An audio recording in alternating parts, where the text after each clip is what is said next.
Hello বন্ধুরা, কেমন আছো তোমরা সবাই? আশা করছি তোমরা সবাই অনেক ভালো আছো। কুটুন্দিদি ব্লগিং চ্যানেলে তোমাদের সকলকে জানাই স্বাগত। আজ আমি তোমার সাথে একটা নতুন রেসিপি শেয়ার করবো। আজ আমি তোমাদেরকে দেখাবো কীভাবে তোমরা সাদা বুন্দির লাড্ডু বাড়িতেই তৈরি করে নিতে পারবে, তাও আবার একদম কম সময়ের মধ্যে, মাত্র 5 মিনিটের মধ্যে।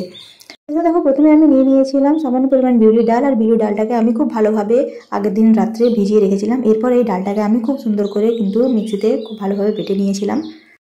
এখন এই বাটা ডালের সাথে আমি সামান্য পরিমাণ জল মিশিয়ে আমি এই ব্যাটাটাকে একটু পাতলা করে নেবো। এরপর আমি উপর থেকে দিয়ে নেবো প্রায় 1 কাপের মতো আতপ চালের গুঁড়ি। এরপর সামান্য পরিমাণ জল দিয়ে আমি ব্যাটাটাকে আরেকটু পাতলা করে নেবো। এই দেখতেই পাচ্ছ কিছুটা এরকম টাইপের আমি ব্যাটাটাকে তৈরি করে নিয়েছি। এই যে দেখো এইভাবে। এরপর দেখো আমি কড়াই নিয়ে নিয়েছি, কড়াইয়ের মধ্যে দিয়ে নিয়েছি সামান্য পরিমাণ সাদা তেল। আর এক্ষেত্রে কিন্তু সামান্য পরিমাণ বলাটা ভুল হবে, আর একটু বেশি পরিমাণে সাদা তেল এখানে নিতে হবে। যে দেখতে পাচ্ছ প্রথমে তেলটা আমি কম দিয়েছিলাম বলে আমি আরেকটুখানি বেশি করে সাদা তেল এখানে দিয়ে নিলাম। এখন দেখো তেলটাকে আমি খুব ভালোভাবে এখানে গরম করে নিয়েছি। আর এরপর তোমাদেরকে একটু দেখাই ব্যাটারটার থিকনেসটা দেখো কিছুটা এরকম টাইপের হয়েছে, একদম ড্রপ যেন পড়ে সেইভাবে করে তৈরি করে নিতে হবে।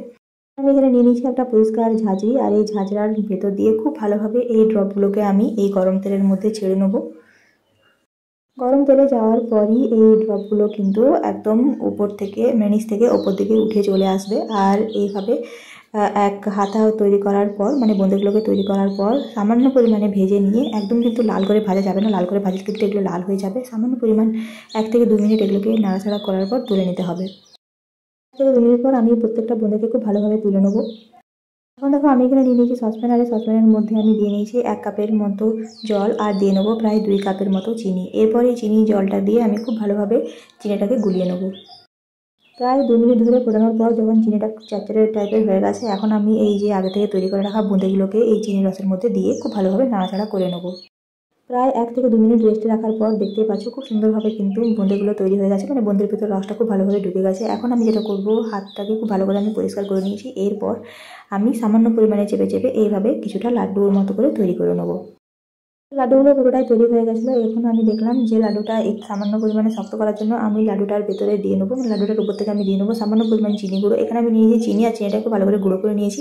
এরপরে চিনির গুঁড়ো দিয়ে খুব ভালো করে এই লাড্ডুটাকে আমি কোট করে নেবো। এখন এই দেখো বোঁদের লাড্ডুগুলো দেখতে খুব সুন্দর হয়ে গেছে, আর খুব সুন্দরভাবে এটা তৈরি করে নিয়েছি আমি সাদা বোঁদের লাড্ডু। তোমরা চাইলে কিন্তু যে কোনো পুজো অকেশনে এরকম টাইপের লাড্ডু তৈরি করে নিতে পারবে বাড়িতে, খুবই সহজ উপায়ে এবং একদম কম সময়ের মধ্যে। ভিডিওটা ভালো লেগে থাকলে চ্যানেলটাকে লাইক, সাবস্ক্রাইব, শেয়ার করতে একদম ভুলো না। সবাই খুব ভালো থেকো, সুস্থ থেকো। খুব তাড়াতাড়ি দেখা হবে তোমাদের সাথে একটা পরের ভিডিও নিয়ে। ভিডিওটা শেষ পর্যন্ত দেখার জন্য তোমাদের সকলকে অসংখ্য রকম ধন্যবাদ।